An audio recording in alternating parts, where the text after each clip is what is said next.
Hello everyone. We will wait for around like 2 more minutes for everyone to come. And in this time, Ms. Susan Lucas is here. You can feel free to like say hi to her. Hi.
Okay.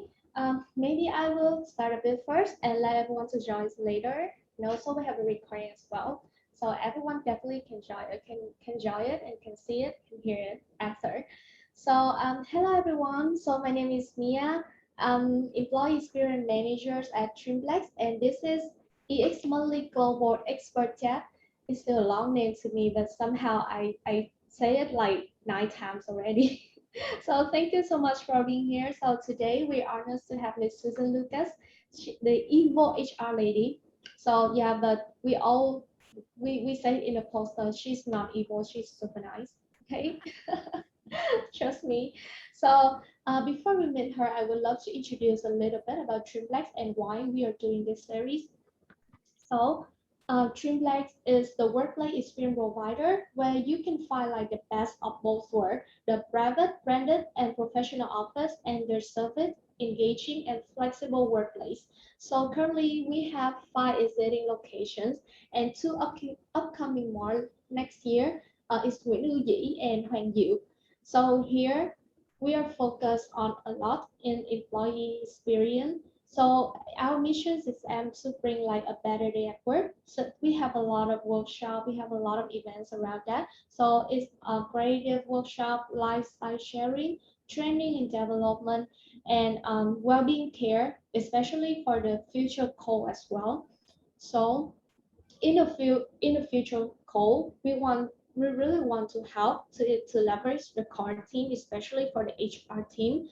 So we create a lot of workshop like EX mini conference, Gen Z in the workplace. We publish the report on our website as well. Fulbright Career Day, and now this is the EX Monthly Global Expert Tech. This is one of the example.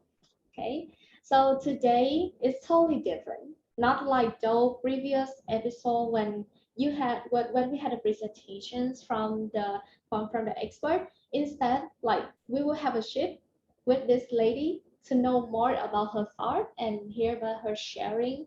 But the HR lady, yeah, we just have like a small talk before this, and it's really interesting. So trust me. So yeah, so first of all, I will let our special guest to introduce a little bit about herself to all you guys.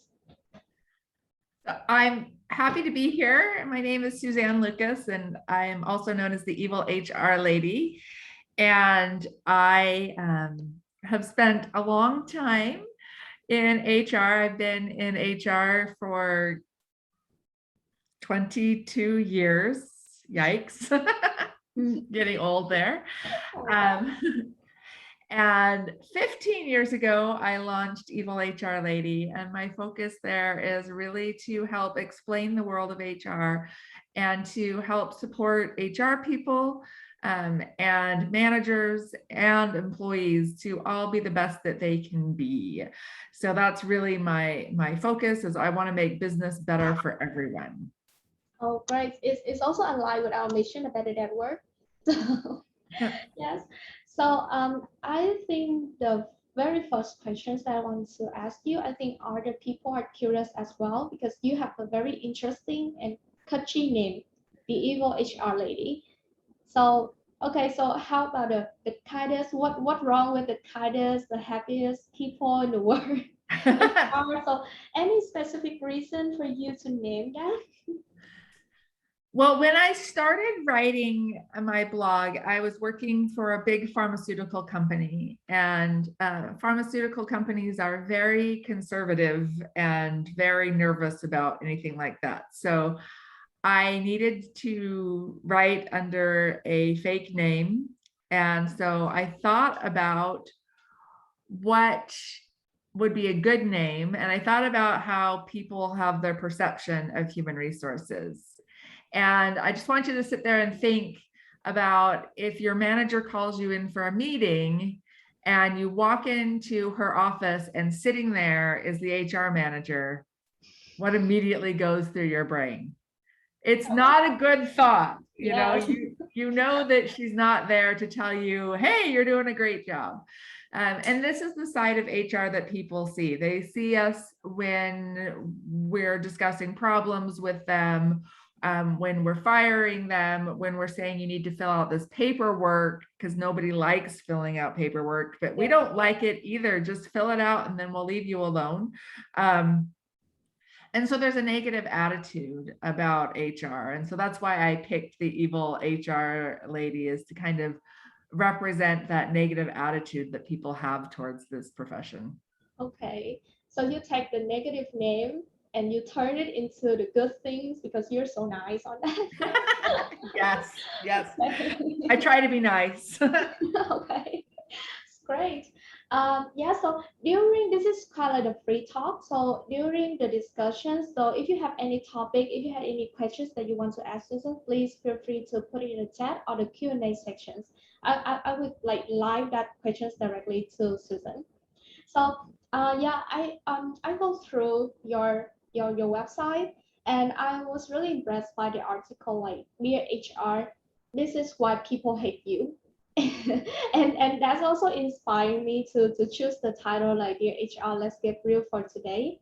And you wrote it like, is this time for a new HR? So can you elaborate more on this point? What is the new HR?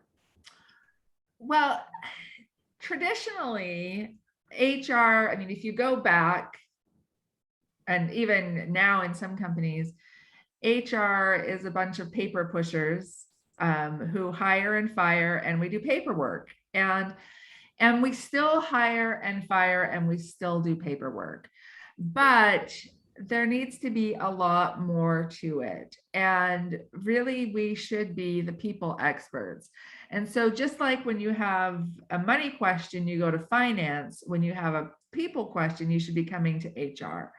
And that article that you mentioned, the Dear HR, this is why people hate you, is about an HR manager who was not thinking about people at all.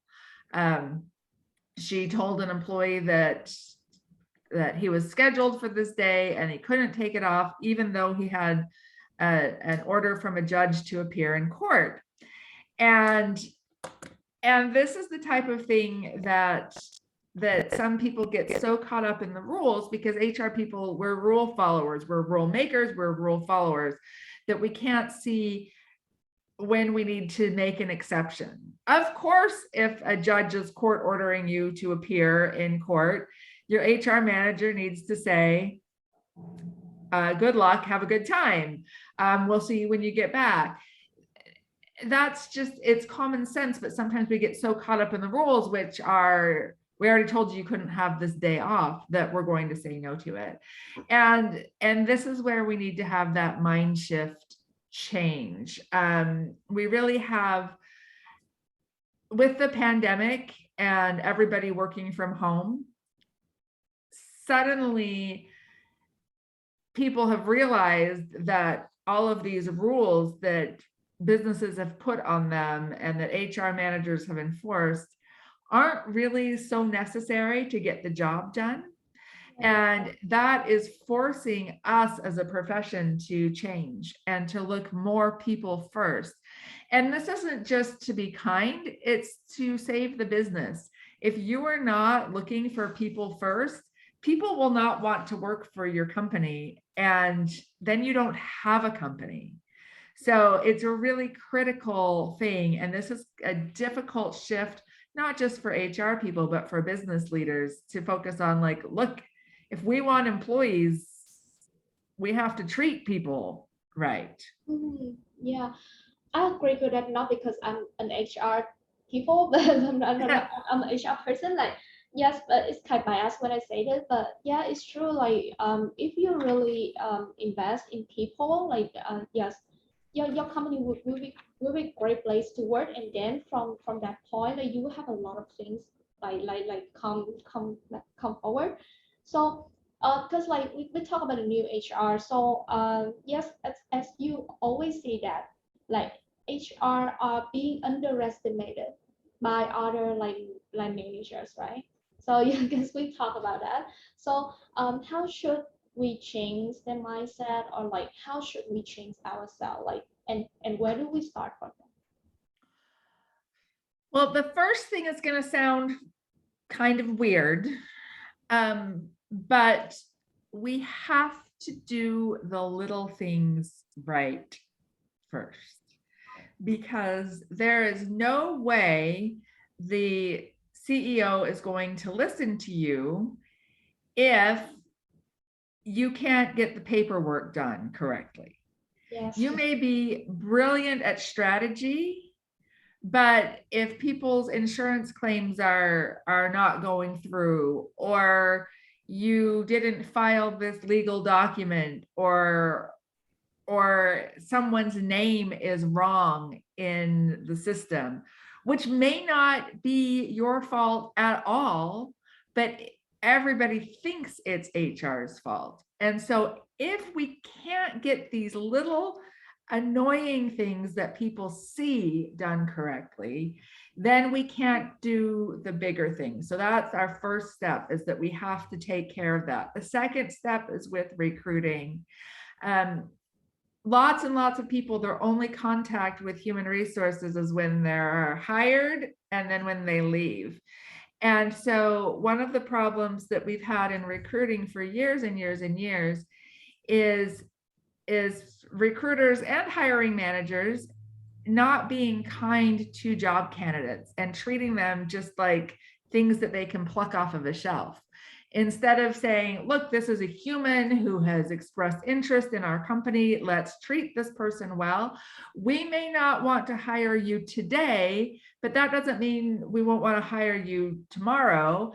And it doesn't mean that someday you may be working for a different company and we want to do business with that company. And if we've treated you poorly in our hiring process, maybe at that new company that you're at, you won't give us the contract because you think we're terrible people. There needs to be that really positive feeling that even if people don't get the job, which most people won't, and that's okay, but when we ghost people, when we make you go through 6 rounds of interviews and then ghost you, that's even worse.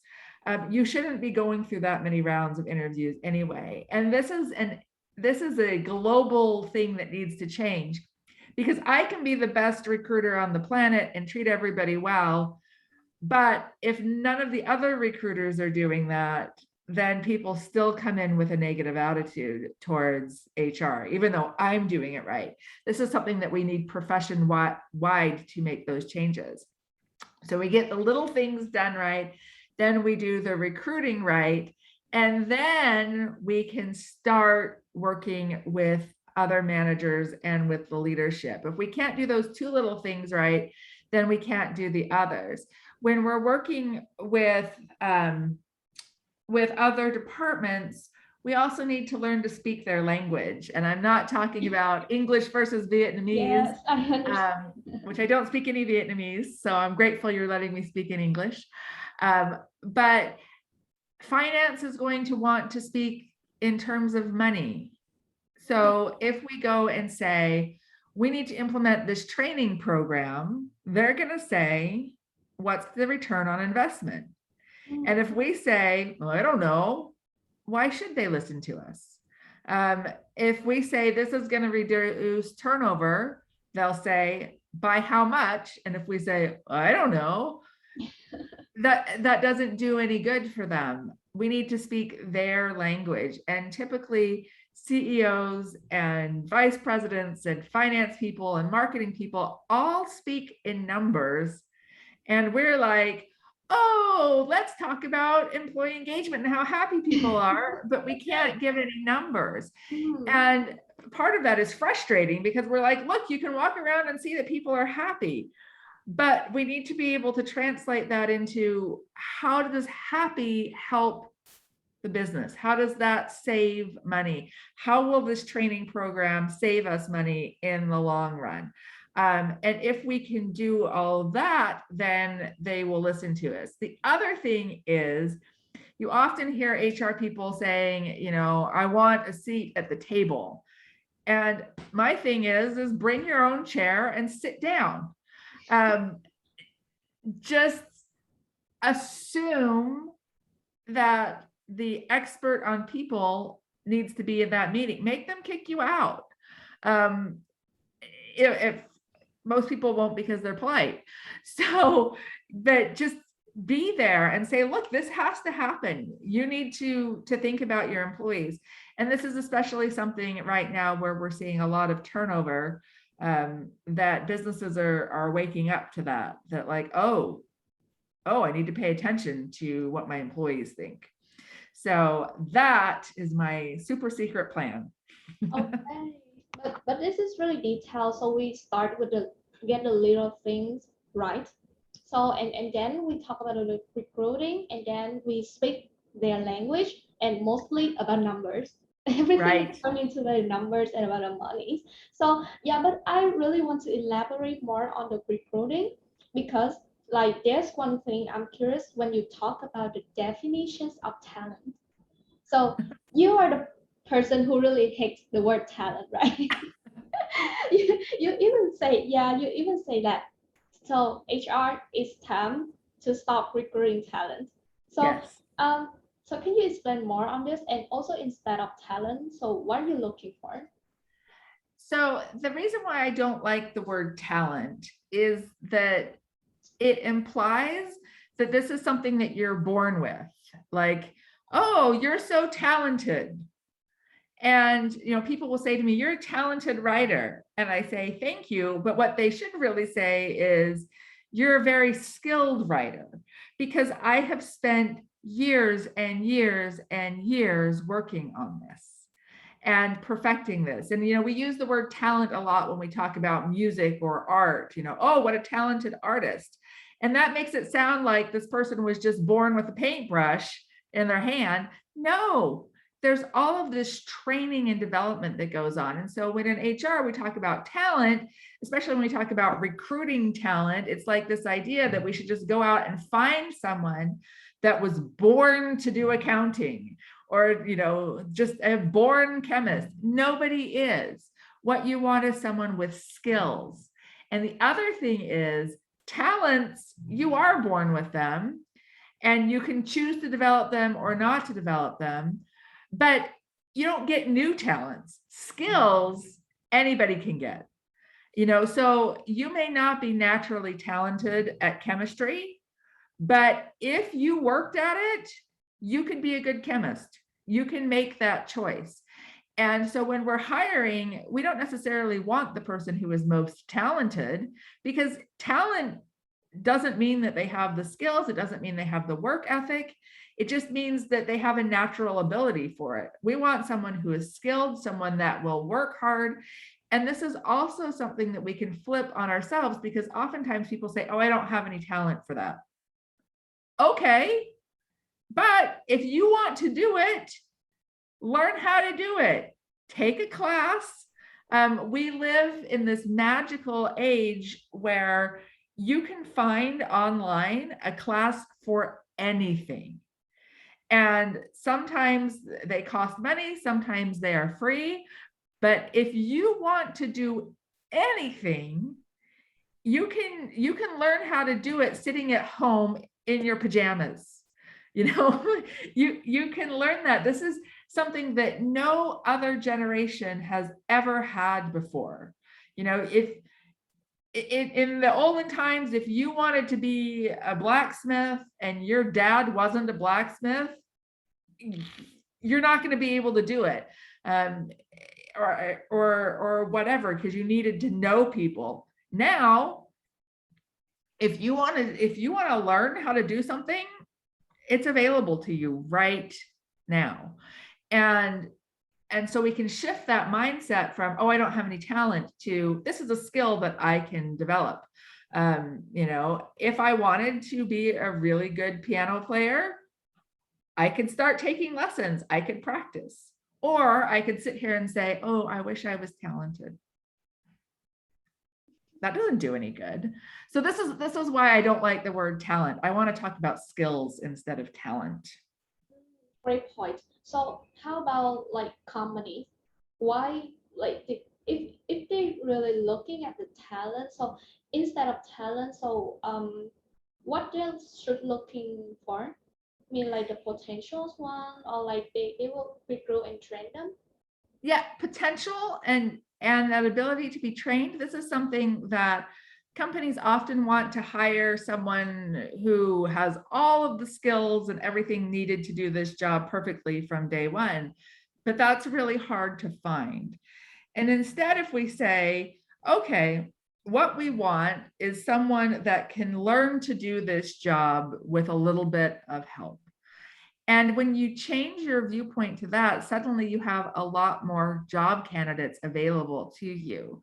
You know, just one of those things that I remember in a job interview years ago, the hiring manager asked me if I could do if I had familiarity with a certain database.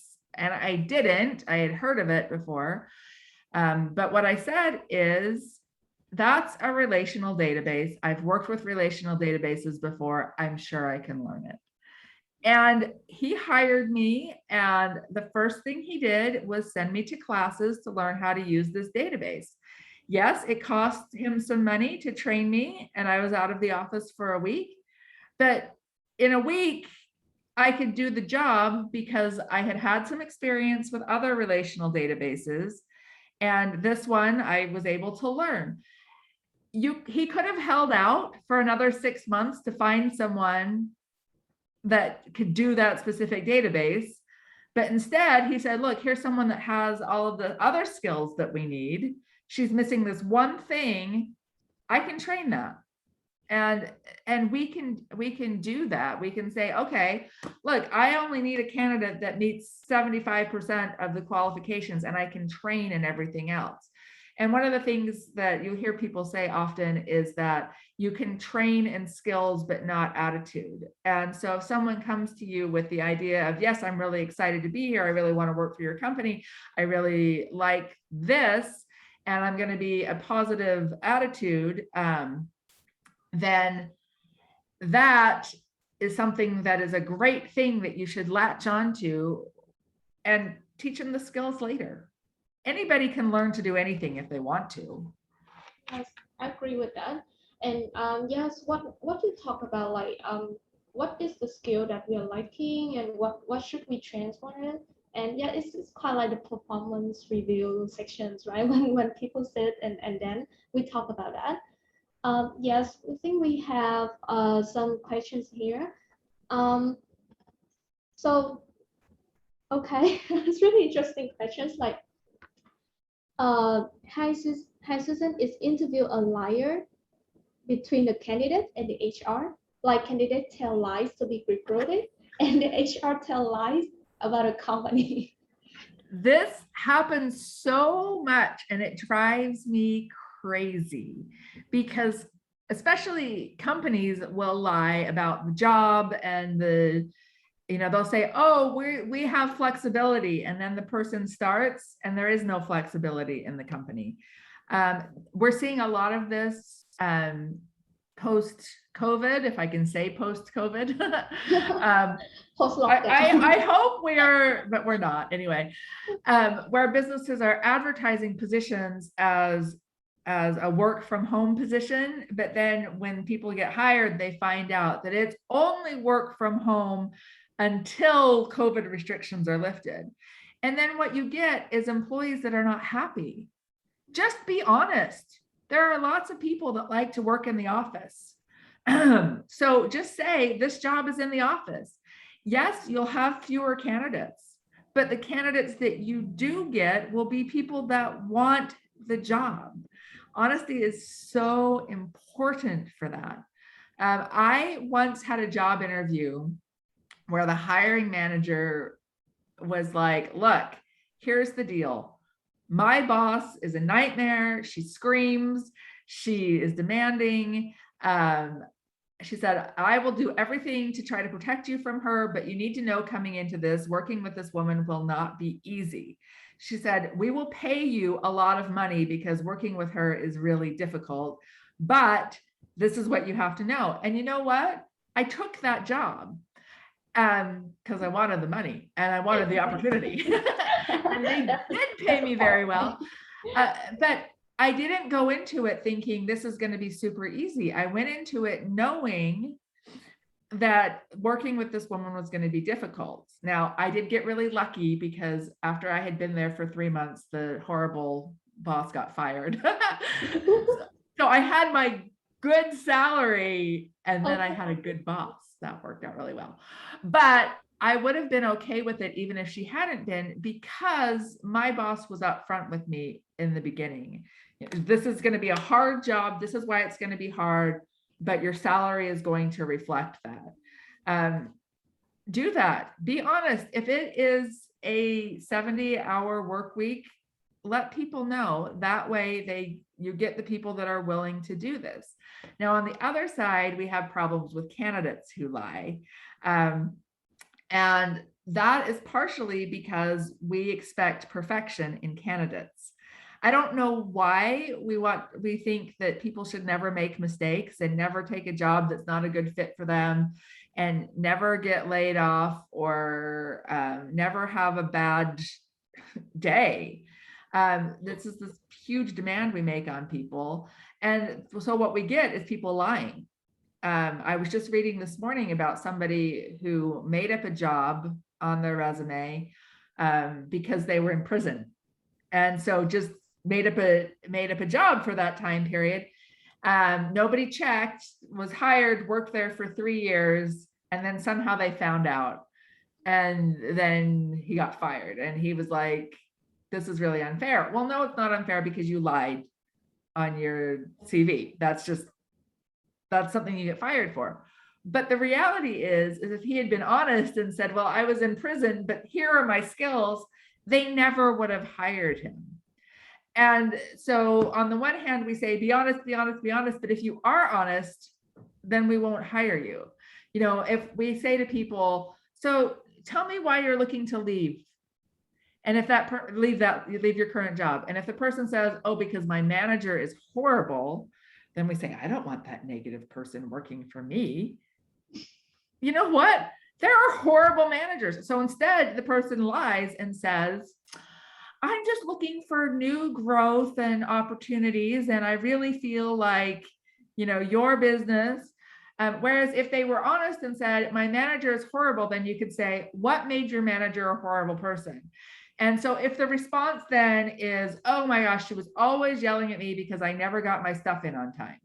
Okay, that's a reason not to hire you. But if it's because, she was micromanager, she called me at home at 10 o'clock on Sunday nights and expected an immediate response. Okay, I'm not going to do that as a manager. So maybe we can still work, but we've set up the situation to make lying the only option. So everyone needs to stop lying. Okay, so there's a lot of questions coming up to you. So one question is because you're talking about a leader. So like we Vietnamese MNC HR people always between the boss from another country and the local people. So how can we help them to know the way working together better? This is so hard. Yes. This is so hard because culture is Different. so different. I'm an American. I live in Europe. And if you saw me walking down the street, you would not know that I wasn't Swiss because I look like all the people around me.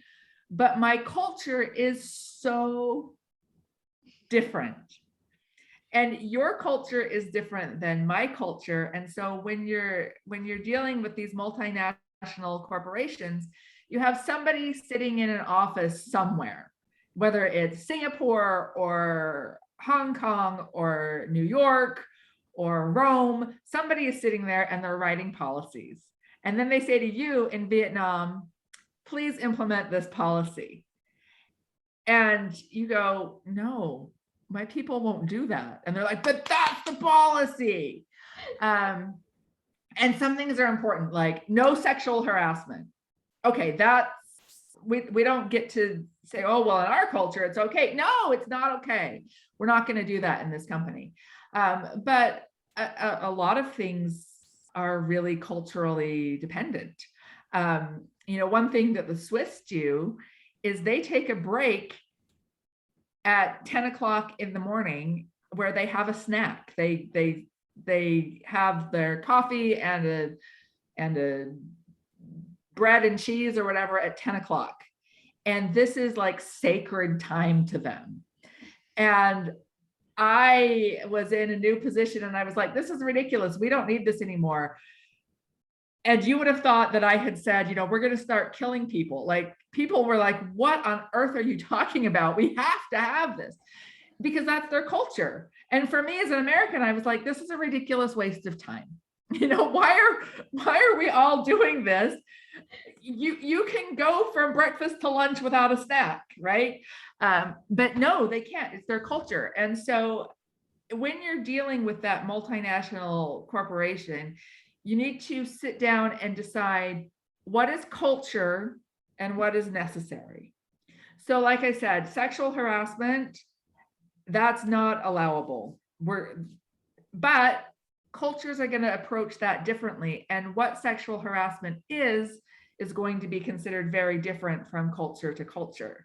If I, as an American living in Europe, if my male boss comes and puts his hand on my shoulder, that's fine. If he comes and puts his hand on my shoulder and says, hey, Suzanne, can you answer this? That's fine. If I'm in the Middle East and my male boss does that, that's sexual harassment, right? Because that's men and women, no touching, right?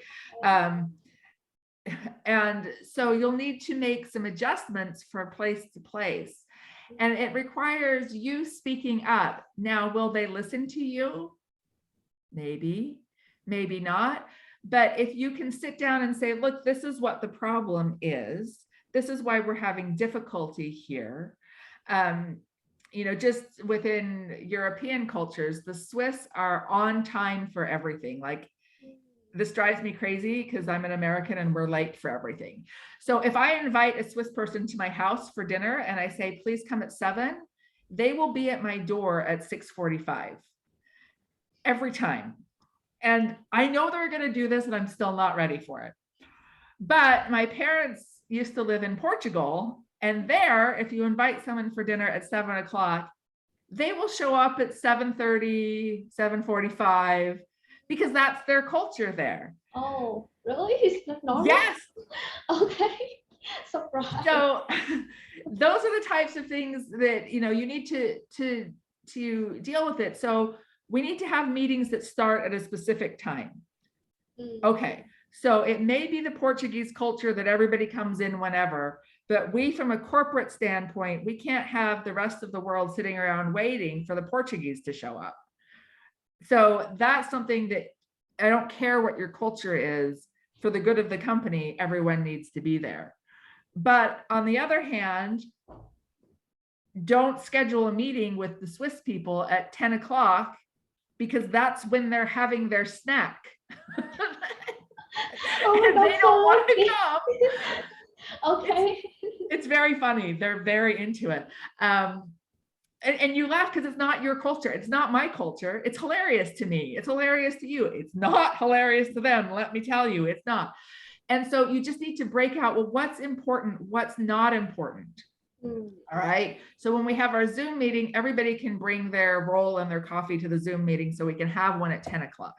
And we're going to tell the Portuguese to show up at 10 and they have to be on time because otherwise you're making people wait for you. But you have to break down what is important and what is not important. And sometimes you just do things differently and keep it really quiet. No, I agree on this point because we also have like multi-cultures in our company. And I'm honestly feel so lucky because you're Americans and it's 10 a.m. right now from your town. So it's not having snack right now, right? You're not having snack right now. No, because I'm not Swiss. Okay. So yes, there's one thing about the conflicts between when you're recruiting people, there's conflict between like the HR managers and the hiring managers. So hiring managers here is gonna be the line managers who want to Right. find people. So yeah, what should we do to like facilitate the discussions and recruit people to match with the company? There's going to be always these conflicts because people have different goals. All right. Yes. The hiring manager, their goal is to get the best possible person in the position. And you as the HR person or the recruiter, your goal is to get the position filled. Now you want a good person in there, but you're looking for a good enough person and the hiring manager may be looking for a perfect person. Yes. And so this is where you're going to have this conversation with them. And this is where things like numbers matter so much. I shared that story earlier about the job that I got where I lacked one of the skills, but I was able to gain that by going to a week of training. Now, I'm not quite sure how much that training cost, but I'm sure it was a couple $1,000s.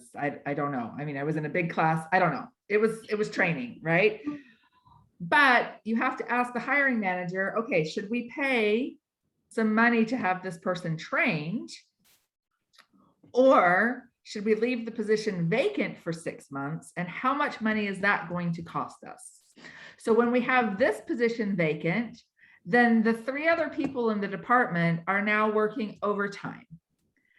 Okay. And so we're paying more money for them to fill in these things than we would have to pay just to hire someone new and send them to a 2-week training course.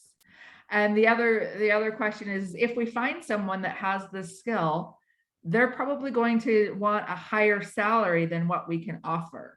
So we're going to have to take longer and pay more, or we can hire someone today who we can spend a little bit of money and train.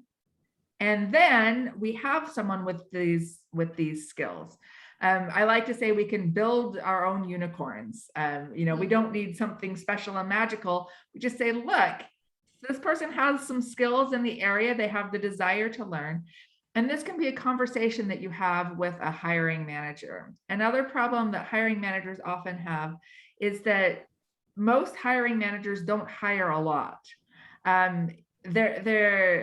Most people have 3 or 4 direct reports. They might hire someone every other year. Okay. And so they're not experienced and they're nervous. And so they want to make the best decision, and it's hard. So you can support them in saying, let's sit down and decide what you really need. Does this person meet those criteria? And then let them know it's okay to make a mistake. Everybody who's ever hired has made a mistake before. It's because we're people and we're imperfect. So help them work through whatever it is that's stopping them. Now, of course, some of the problems we face with hiring managers is we go out and get candidates and then they say, oh, you know what? What I really need is someone that speaks Spanish. And you're like, you didn't tell me I needed Spanish, and now we have to start over again because none of my candidates speak Spanish. That's really annoying. And in which case you really need to sit down with the hiring manager and be like, this is it, what skills do you really need? Now, will they listen to you? Maybe, maybe not. But as I said at the beginning, if you're getting those little things done right, if they know that if I send you an email, you're going to respond to me, within a reasonable amount of time, and it's going to be the right information, that type of thing builds that trust. And hopefully they will be able to listen to you and make better choices because they know that you are a smart person and that you care about the business. Okay, so look like a lot of collaboration and patience as well. Yes, a lot of patience. Yes. So yeah, speaking of the hiring as well, so there's another questions coming up is that like when you have like the vacancy in the HR managers, but the candidate apply, he's just the level of supervisor. So would you recruit him? I think it's yes if his potential. If they've lied, I mean, it kind of depends because things like titles, there's well, I don't know, maybe in Vietnam there is, but in Europe and in the US, there's no law that says these are the qualifications for this title. I could say, oh, my title is Queen of HR. I can make that my title. And so sometimes companies give titles that don't reflect the work that they do. Yes. And so some things that I tell people to do is if their title doesn't make a lot of sense, to put their real title on their resume, but then put in parentheses what they actually do. So for someone that like, oh, I'm the vice president of happiness. That's actually a title that some companies like to use. In parentheses, that person would put, vice president, human resources, employee engagement. Because what does vice president of happiness means? No one knows. But if I'm looking for a candidate, I'm like, okay, this is the person that has this experience. I'm not going to be able to see that with the dumb title. So if people are lying, but if they have a good explanation as to why they've changed it because it's more reflective of what they do, I'm pretty soft-hearted. Okay. So, okay, it's gonna go to the end of this sections. So fast, right? 40 minutes like flies so fast. I will consider to like spend a little bit of time like for the next webinar. So okay, so let's get real at the end of this. So you have the talk show that is named Sorry HR, You Don't Get Any Friends at Work. Okay, yes. So I think there's a lot of HR in this room. And yes, this is true actually. Yeah, because like you are the one, not really evil, but you are the kindest and happiest people in the company who always listen to other problems. And you have to be between other people as well, other functions, other managers, even from your boss and like work for others.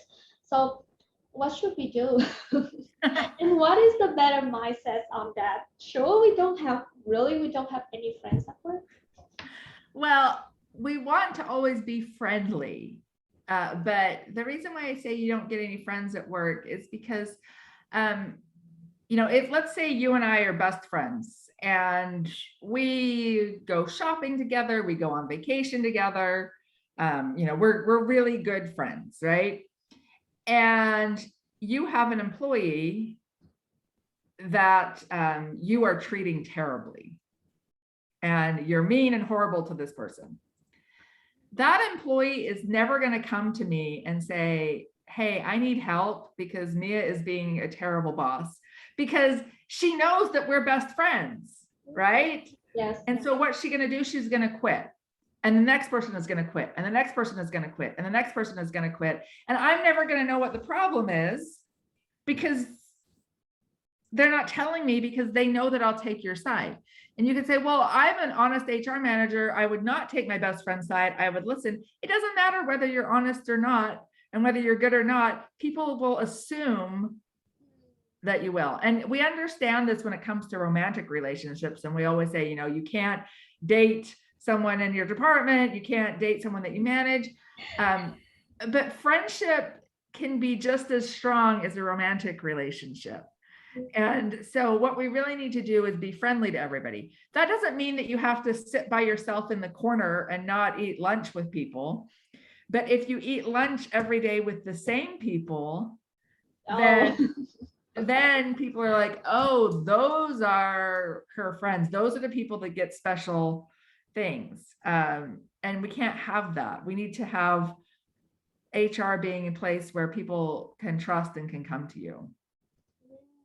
It's actually really easy to imagine when you talk about dating and you talk about a lunch. It's actually is like yes, you create the comfort zone for everyone to come to you, and yeah, for in that positions it has to be really neutral, right? Not really biased for anyone, or like, yeah. Right. But it's hard. It's really hard because like we're just human actually. We're just humans, and that's my cat. No. Hey, Mikey, say hi. Okay, he or she, like, just say hi, right? It's he. Okay, he just say hi.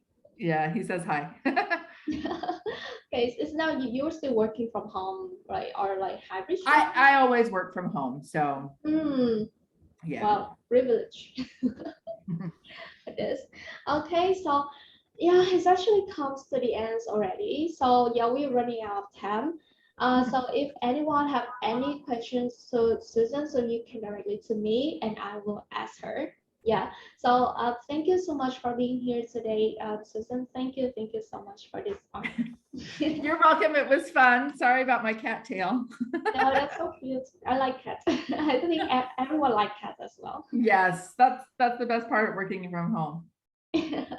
Okay, so yeah, thank you so much for this nice. I think it's just a nice conversation to everyone. It's just a little bit short, so yeah, I think like we will make it more like yes. Thank you so much. Okay. You're welcome. Thank you.